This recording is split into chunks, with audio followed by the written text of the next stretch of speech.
જય શ્રી રાધે કૃષ્ણ। પ્રિય મિત્રો, વિડિયો શરૂ કરતા પહેલા આવો પ્રાર્થના કરીએ। હે કૃષ્ણ, જે કોઈ ભક્ત આજે અમૃતવાણી સાંભળી રહ્યા છે તેમના જીવનમાં તમારી કૃપા હંમેશા બની રહે અને તેમના બધા કષ્ટ દૂર થાય। મિત્રો, આ અદ્ભુત વાણી સાંભળતા પહેલા તમારા વિચાર અને ભક્તિ વ્યક્ત કરતા નીચે કોમેન્ટમાં જય શ્રી રાધે કૃષ્ણ જરૂર લખો। તમારી આ ભક્તિ અમારી આ યાત્રાને વધુ અદ્ભુત બનાવશે। અને હા, જો તમારું હૃદય સાચે જ કૃષ્ણ પ્રેમથી ભરેલું હોય તો આ વિડિયો ઓછામાં ઓછા 3 એવા તમારા પ્રિયજનો સાથે જરૂર શેર કરજો જેમને તમે જીવનમાં સૌથી વધુ માન આપો છો, કારણ કે તમારી એક શેરથી કોઈના જીવનમાં રાધે કૃષ્ણનો દિવ્ય પ્રકાશ ઉતરી આવે। અને જો તમે અમારા ચેનલ વાસ્તે ટોપિક પર નવા છો તો હમણાં જ સબસ્ક્રાઇબ કરો અને બેલ આઇકોન દબાવો, જેથી તમે અમારી દરેક નવી ભક્તિ યાત્રાનો ભાગ બની શકો। તો ચાલો વધુ વિલંબ કર્યા વિના આ દિવ્ય યાત્રા તરફ આગળ વધીએ। શ્રીકૃષ્ણ કહે છે, સારા વિચાર રાખો તો લોકો સારા લાગશે અને સારી નિયત રાખો તો કામ પોતે જ સારું થવા લાગશે। શ્રીકૃષ્ણ કહે છે, સારું કામ પોતાનાથી જ શરૂ કરવું પડે છે, કારણ કે તિલક પણ બીજાને લગાવતા પહેલા પોતાની આંગળી પર લગાવવું પડે છે।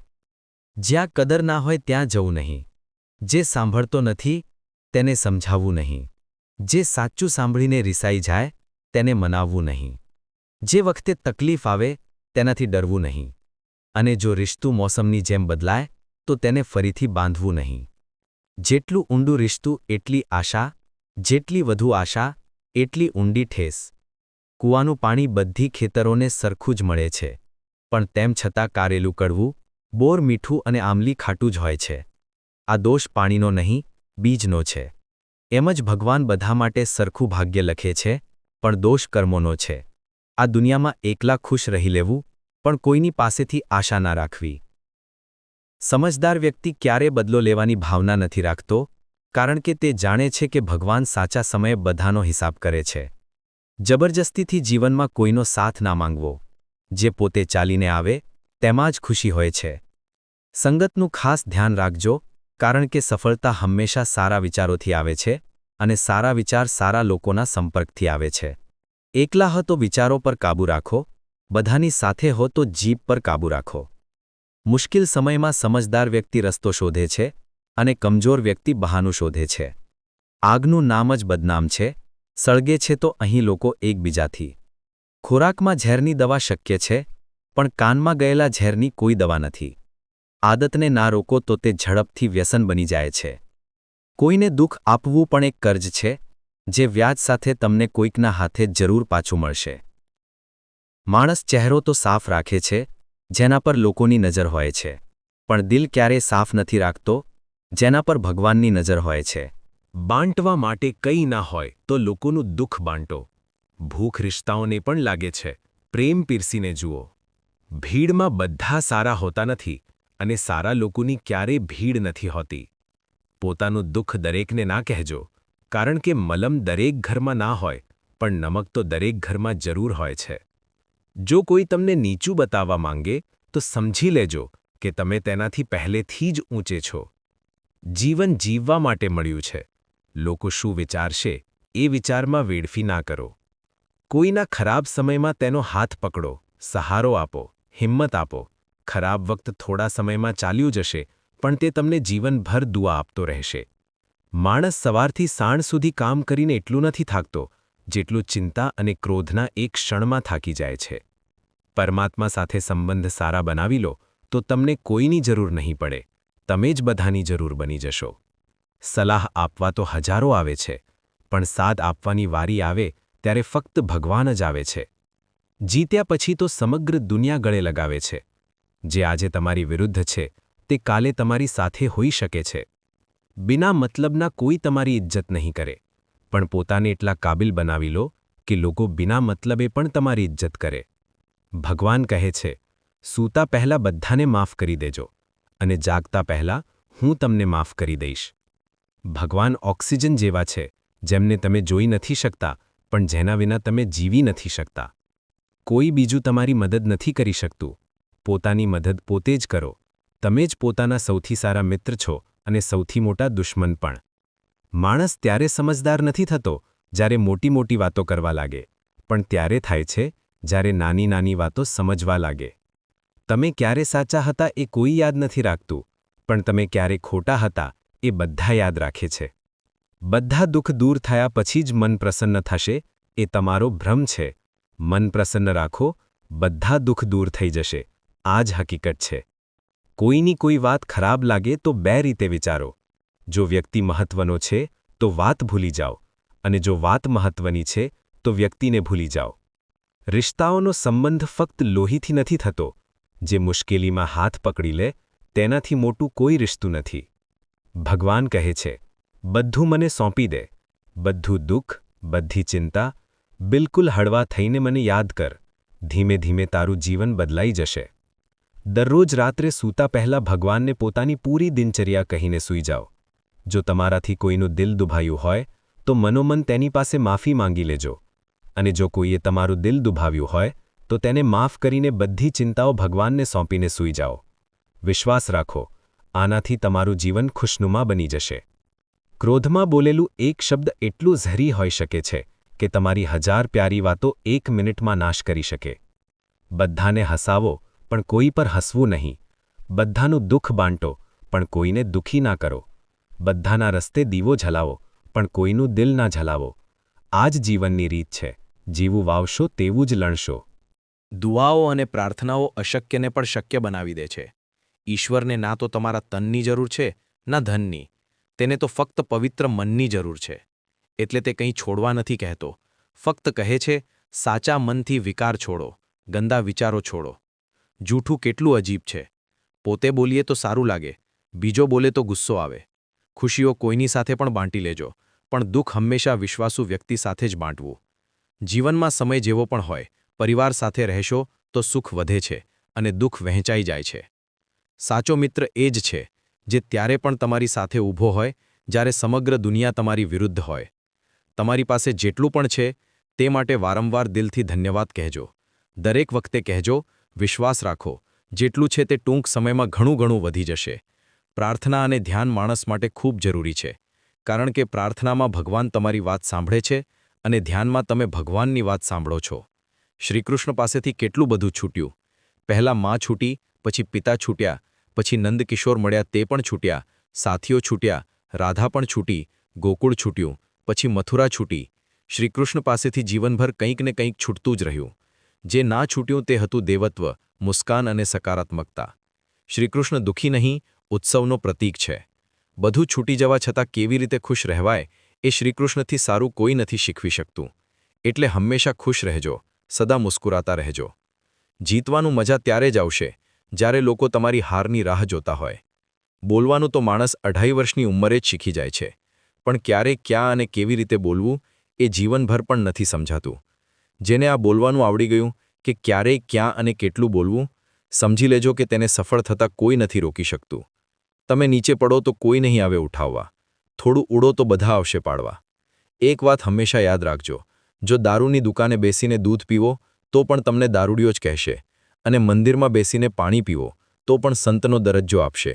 એટલે તમે કોની સાથે ઉઠો બેસો છો એ ખૂબ મહત્વનું છે. જ્યારે જીવનના રસ્તે સંકટ આવે ત્યારે તે ફક્ત પીડા આપવા નથી આવતું, તમને જગાડવા આવે છે. દરેક સમસ્યા કોઈ સજા નથી, તે એક શિક્ષણ છે જે તમારા જીવનને કોઈ ઊંચાઈ પર લઈ જવા આવી છે. હવે આ વાતને ઊંડાણથી સમજવાનો પ્રયત્ન કરીએ. ઘણીવાર જીવન એકદમ શાંત અને સરળ ચાલતું હોય છે. બધું બરાબર લાગે છે, કામ, પરિવાર, રિશ્તા, સપના. પણ એક દિવસ અચાનક એવું કંઈ બની જાય છે જે આપણા આખા અસ્તિત્વને હલાવી નાખે છે. કોઈ પોતાનું સાથ છોડી દે, કોઈ સ્વપ્ન તૂટી જાય, કે કોઈ એવી પરિસ્થિતિ આવી જાય જેનો આપણે પહેલાં ક્યારેય સામનો નહોતો કર્યો. અને પછી મનમાં એક જ સવાલ ઉઠે, મારી સાથે આવું કેમ થયું? એક ક્ષણે આપણે એ નથી વિચારતા કે આ પરિસ્થિતિમાં પણ કોઈ શિક્ષણ છુપાયેલું હોઈ શકે. પણ સત્ય એ જ છે કે દરેક સમસ્યા પાછળ કોઈને કોઈ હેતુ હોય છે. જેમ વરસાદ પછી કાદવ આવે છે, પણ તે જ કાદવમાંથી કમળ પણ ખીલે છે, એમ જ સમસ્યાઓ આપણા જીવનમાં ગંદકી નહીં, પરિવર્તન લાવવા આવે છે. જ્યાં સુધી જીવનમાં બધું સરળ ચાલે છે ત્યાં સુધી આપણે ના પોતાને ઓળખીએ છીએ, ના પોતાને શક્તિને. પણ જ્યારે સમસ્યા આવે ત્યારે આપણને પોતાને જોવાનો, સમજવાનો મોકો મળે છે. આપણે વિચારીએ છીએ, હવે શું કરીએ? અને એ જ વિચારમાંથી કંઈક નવું જન્મ લે છે. નવો દ્રષ્ટિકોણ, નવો રસ્તો કે પોતાનો એક નવો રૂપ. ધારો કે કોઈ વિદ્યાર્થીને પરીક્ષામાં વારંવાર નાપાસ થવું પડે. બહારથી જોતા એ એક સમસ્યા છે, પણ જો તે ઊભો રહીને જુએ તો દરેક નિષ્ફળતાએ તેને નવી વાત શીખવી. ક્યારેક કે સમયનો સાચો ઉપયોગ કરવો જોઈએ, ક્યારેક કે રટ્ટું નહીં સમજવું જરૂરી છે, અને ક્યારેક કે આત્મવિશ્વાસ ખતમ થાય તો સફળતા પોતે જ નથી આવતી. હવે એ જ વિદ્યાર્થી જે પહેલાં સમસ્યાઓથી ડરીને હાર માની લેતો હતો, જ્યારે એને શિક્ષક તરીકે જોવા લાગે ત્યારે તે આગળ વધે છે, અને એક દિવસ ત્યાંથી જ તેની જીત શરૂ થાય છે. એવું જ દરેક માણસ સાથે થાય છે. કોઈ રિશ્તું તૂટી ગયું, નોકરી ગઈ, સ્વપ્ન વેરાઈ ગયું. આ બધી ઘટનાઓ બહારથી દુઃખ આપે છે, પણ અંદરથી તમને તમારું સાચું સ્વરૂપ બતાવે છે. જ્યારે તમારો સહારો છીનવાઈ જાય ત્યારે તમને ખ્યાલ આવે છે કે તમારો અસલ સહારો કોણ છે. જ્યારે દુનિયાથી આશાઓ તૂટે ત્યારે આત્માની ઊંડાઈમાં બેઠેલો ઈશ્વર બોલી ઉઠે છે, તું કેમ ડરે છે? હું છું ને. કોઈ ખેડૂતને પૂછો જેણે દુકાળમાં પણ બીજ વાવ્યા હતા. તે કહેશે કે પહેલીવાર વરસાદ ના આવ્યો ત્યારે તે તૂટ્યો નહીં, તેણે રાહ જોઈ. બીજી વાર ખેતર બગડ્યું ત્યારે તેણે રડવાનું પસંદ ના કર્યું, તેણે ફરી માટી ખેદી. અને ત્રીજી વાર જ્યારે વરસાદ આવ્યો ત્યારે એ જ ખેડૂતે સૌથી સારી પાક વેચી, કારણ કે તેણે દરેક નિષ્ફળતાને અંત નહીં, શરૂઆત ગણી, અને એ જ વિચાર તેની જીત બની. વાસ્તવમાં જીવનની સૌથી મોટી સચ્ચાઈ એ છે કે જે કંઈ આપણી સાથે થાય છે તે આપણને કંઈક શીખવા માટે જ થાય છે. જો આપણે તેને સજા તરીકે જોઈશું તો હંમેશા પીડિત રહીશું, પણ જો તેને શિક્ષક તરીકે અપનાવીશું તો દરેક ઘા જ્ઞાન બનશે અને દરેક આંસુ અનુભવ. એટલે આવતી વખતે જ્યારે કોઈ મુશ્કેલી સામે આવે તો પોતાની જાતને પૂછો, આ મને શું શીખવા આવી છે? અને જ્યારે તમે આ સવાલ પૂરા દિલથી પૂછશો તો જવાબ જરૂર મળશે, અને એ જ જવાબ તમારી આગળની દિશા બનશે. દરેક સમસ્યામાં કોઈને કોઈ શિક્ષણ છુપાયેલું હોય છે, ફક્ત તેને સમજવાની આંખ જોઈએ. જીવનની સૌથી ઊંડી વાતો આપણને પુસ્તકોથી નહીં, અનુભવોથી મળે છે, અને અનુભવોમાં સૌથી પ્રમાણિક શિક્ષક હોય છે સમસ્યાઓ. એટલે તેમનાથી ડરશો નહીં, ભાગશો નહીં, તેમને સમજો. અને જ્યારે તમે તેમને સમજી લેશો ત્યારે એ જ સમસ્યાઓ તમારા જીવનની સૌથી મોટી મૂડી બની જશે. એ જ છે જીવનનું રહસ્ય. દરેક કાંટા પાછળ એક ફૂલ છે, અને દરેક આંસુ પાછળ એક સંદેશ. જે આ જાણી લે છે તે ક્યારેય હારતો નથી, કારણ કે તેને ખબર હોય છે કે હાર પણ એક શીખવતો વળાંક છે, મંઝિલ નહીં. શ્રીકૃષ્ણ કહે છે, કાળ જ સૌથી મોટો વિધાતા છે. જે આજે તમારા પર ભારે છે તે પણ સમય સાથે હળવું થઈ જશે. જે આજે તમને તોડી રહ્યું છે એ જ કાલે તમારું નિર્માણ કરશે. એટલે સમય પર વિશ્વાસ રાખો, તે સૌથી ઉત્તમ ઉપચાર છે. જ્યારે કોઈ ઊંડી ઈજા થાય, શારીરિક નહીં, ભાવનાત્મક, ત્યારે લાગે છે કે હવે જીવન પહેલાં જેવું ક્યારેય નહીં રહે. કોઈએ દગો દીધો, અપમાન કર્યું, સ્વપ્ન અધૂરું રહી ગયું, કે કોઈ પોતાનું હંમેશ માટે છૂટી ગયું. એ સમયે મન એ જ વિચારે છે કે હવે હું કેવી રીતે જીવીશ?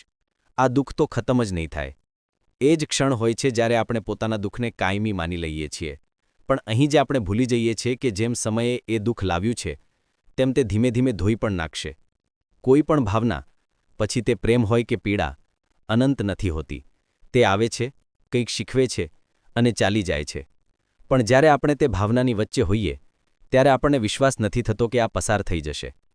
ઉદાહરણ તરીકે જ્યારે વરસાદ પડતો હોય અને ચારેય તરફ અંધકાર હોય ત્યારે આપણે વિચારીએ છીએ કે હવે કદાચ ક્યારેય સૂર્ય નહીં નીકળે. પણ એવું થાય છે ખરું? ના. થોડીવારમાં વાદળ છૂટી જાય છે અને સૂર્ય પહેલાં કરતાંય વધુ ચમકીલો નીકળે છે. એમ જ આપણા જીવનના દુઃખો અને સંઘર્ષો સાથે થાય છે. જે દુઃખ આજે અસહ્ય લાગે છે તે કેટલાક સમય પછી પાછળ વાળીને જોઈએ તો એટલું તીવ્ર નથી લાગતું. જ્યારે આપણે તેમાં હોઈએ છીએ ત્યારે તે આપણને તોડે છે. પણ જ્યારે સમય પસાર થાય છે ત્યારે આપણને ખબર પડે છે કે એ જ અનુભવે આપણને મજબૂત બનાવ્યા, એ જ દર્દે આપણને ઊંડાણ આપ્યું, અને એ જ અનુભવે આપણા વિચારોને પરિપક્વ બનાવ્યા છે. ધારો કે કોઈ વ્યક્તિને તેનો સૌથી નજીકનો મિત્ર દગો દઈ ગયો. પહેલાં કેટલાક દિવસ તે રડે છે, રાત્રે ઊંઘ નથી આવતી, દરેક વાત ચૂ આવે છે. તે વિચારે છે કે હવે કોઈ પર વિશ્વાસ નહીં કરું. પણ કેટલાક મહિના પછી એ જ વ્યક્તિ જો પોતાની અંદર ઝાંકે તો તેને ખબર પડે કે એ ઘાની ટીસ પહેલાં જેવી નથી રહી. દુઃખ હજુ છે પણ સહન કરી શકાય તેવું થઈ ગયું છે, કારણ કે સમયે એ ઘા પર મલમ લગાવી દીધું છે. હવે એ વ્યક્તિ વધુ સમજદાર છે, વધુ સાવચેત છે, અને સૌથી મોટી વાત, હવે તે જાણે છે કે વિશ્વાસ કરવો ખોટો નહોતો, પણ આંખો બંધ કરીને કરવો ખોટો હતો. એ શિક્ષણ ફક્ત સમયે જ આપ્યું. સમય દરેક વાતને તેની સાચી જગ્યાએ મૂકી દે છે. જ્યારે આપણે કોઈની વાતોથી તૂટીએ છીએ ત્યારે લાગે છે કે એ શબ્દો હંમેશા આપણી અંદર ગુંજતા રહેશે, પણ સમય સાથે એ અવાજ પણ ઝાંખો પડી જાય છે અને એક દિવસ આપણે પોતાને પહેલાં જેવું મુસ્કુરાતા જોઈએ છીએ. એ મુસ્કાન સમયની દેન હોય છે, જેણે આપણને એ શક્તિ આપી જે એક ક્ષણે આપણામાં નહોતી. ઘણીવાર આપણને લાગે છે કે આપણે કંઈક તરત જ ઠીક કરવું છે, દુઃખ દૂર કરવું છે, પરિસ્થિતિ બદલવી છે, જવાબ શોધવો છે. પણ જીવનની સૌથી ઊંડી સચ્ચાઈ એ છે કે કેટલાક સવાલોનો જવાબ તર્કથી નહીં, સમયથી મળે છે. જેમ ગરમ દૂધને ઠંડુ કરવા માટે તમે તેમાં બરફ નાખતા નથી, તમે તેને સમય આપો છો, એમ જ જીવનના તાપને પણ સમય જ શાંત કરે છે. સમય દરેક ઘા પર મલમ છે, દરેક ગૂંચવણનો ઉકેલ છે અને દરેક સવાલનો જવાબ પણ છે. ફક્ત આપણે ધૈર્ય રાખવું પડે છે, અને એ ધૈર્ય ત્યારે આવે છે જ્યારે આપણને વિશ્વાસ હોય કે આ પણ પસાર થઈ જશે. જીવનમાં જ્યારે પણ કોઈ ભારે ક્ષણ આવે, એવું લાગે કે હવે કંઈ ઠીક નહીં થાય, ત્યારે પોતાની જાતને કહેજો બસ થોડો સમય આપો, કારણ કે એ જ સત્ય છે. જે આજે ભારે છે તે કાલે હળવું લાગશે, જે આજે અસહ્ય છે તે કાલે સામાન્ય થઈ જશે. સમય દરેક વસ્તુને બદલી નાખે છે, એટલું જ નહીં આપણને પણ. એટલે જ્યારે મન બેચેન હોય, હૃદય દુઃખી હોય, આંખો ભીની હોય, ત્યારે સમાધાન શોધવાનું નહીં, થોડીવાર શાંત રહેવાનું. સમયને પોતાનું કામ કરવા દેજો. અને જ્યારે સમય પસાર થઈ જશે ત્યારે તમને ખબર પડશે કે જે કંઈ થયું તે તમને તોડવા નહીં, નવા બનાવવા માટે થયું હતું. સમયે તમને દર્દ આપ્યો, પણ એ જ તમને સહન કરવાની તાકાત પણ આપી. અને છેલ્લે, જે માણસ સમય પર વિશ્વાસ કરવાનો શીખી લે છે તે કોઈ પણ તોફાનથી ડરતો નથી, કારણ કે તેને ખબર હોય છે કે તોફાન જેટલું પણ પ્રચંડ હોય, અંતે વાદળ તો છૂટી જ જાય છે. શ્રી કૃષ્ણ કહે છે, જ્યારે એક રસ્તો બંધ થઈ જાય ત્યારે તેનો અર્થ એ નથી કે અંત આવી ગયો, પણ એ સંકેત છે કે હવે તમારે બીજી દિશામાં ચાલવાનું છે. જે બંધ થઈ ગયું તે તમારા માટે નહોતું, અને જે ખુલશે એ જ તમારા યોગ્ય હશે. જીવનની સૌથી સુંદર વાત એ છે કે તે ક્યારેય ઊભું નથી રહેતું. પછી ભલે ગમે તેટલી મુશ્કેલીઓ આવે, સમસ્યાઓ ઘેરી લે, કે ચારે તરફથી ના અને અસ્વીકાર મળે, આ બધું કંઈ સ્થાયી નથી હોતું. પણ આપણે ઘણીવાર એમ જ માની બેસીએ છીએ કે એક રસ્તો બંધ થયો તો હવે કંઈ બચ્યું નથી. આપણી આંખો એ જ બંધ થયેલા દરવાજા સામે જોતી રહે છે અને આપણે ભૂલી જઈએ છીએ કે ત્યાં જ ક્યાંક નજીકમાં એક બારી પણ ખુલ્લી છે. કલ્પના કરો એક વિદ્યાર્થીની જે કોઈ મોટી સ્પર્ધાની તૈયારી કરે છે, દિવસ રાત મહેનત કરે છે, સપના સેવે છે, અને પછી એક દિવસ તેને ખબર પડે છે કે તેની પસંદગી નથી થઈ. તે તૂટી પડે છે, તેને લાગે છે કે તેની બધી મહેનત વ્યર્થ ગઈ અને હવે તેના માટે કંઈ બચ્યું નથી. પણ તે જોઈ નથી શકતો કે એ જ પરિણામ તેને નવો રસ્તો બતાવી શકે છે. કદાચ તે કોઈ બીજા ક્ષેત્રમાં અસાધારણ કરી શકે, જ્યાં તેની આત્માને વધુ શાંતિ મળે અને જ્યાં તેની પ્રતિભાને સાચો આકાર મળે. જીવનમાં ઘણીવાર જ્યારે કોઈ દરવાજો બંધ થાય છે ત્યારે તે આપણી રક્ષા કરે છે. એ દરવાજો કદાચ એવા રસ્તા તરફ જતો હતો જે આપણને નુકસાન પહોંચાડત કે આપણી શક્તિ વેડફી નાખત, પણ આપણને તો એમાં જ ભવિષ્ય દેખાતું હતું. જેવો એ દરવાજો બંધ થાય કે આપણને લાગે છે કે બધું ખતમ થઈ ગયું, પણ એ જ ક્ષણ જ્યારે આપણે તૂટીએ છીએ ત્યારે ખરેખર એ પરિવર્તનની શરૂઆત થાય છે જે આપણને ત્યાં લઈ જાય છે જ્યાં આપણે ખરેખર જવા લાયક છીએ. કેટલીકવાર ઈશ્વર પણ આપણને જરૂર કરતાં વધુ મૌનમાં રાખે છે. તે આપણી પ્રાર્થનાનો જવાબ નથી આપતો, કારણ કે તે આપણને મજબૂર કરે છે કે એ અવાજ બહારથી નહીં, અંદરથી સાંભળીએ. અને જ્યારે આપણે બારી તરફ જોઈએ ત્યારે એ રસ્તો દેખાય છે જે પહેલાં આપણી આંખોથી છુપાયેલો હતો. મિત્રો, આશા છે કે તમને આ વિડીયોમાંથી ઘણું બધું શીખવા મળ્યું હશે. ટૂંક સમયમાં એક નવા જ્ઞાનવર્ધક વિડીયોમાં ફરી મળીશું. ત્યાં સુધી પોતાનું ધ્યાન રાખજો. જય શ્રી રાધે કૃષ્ણ.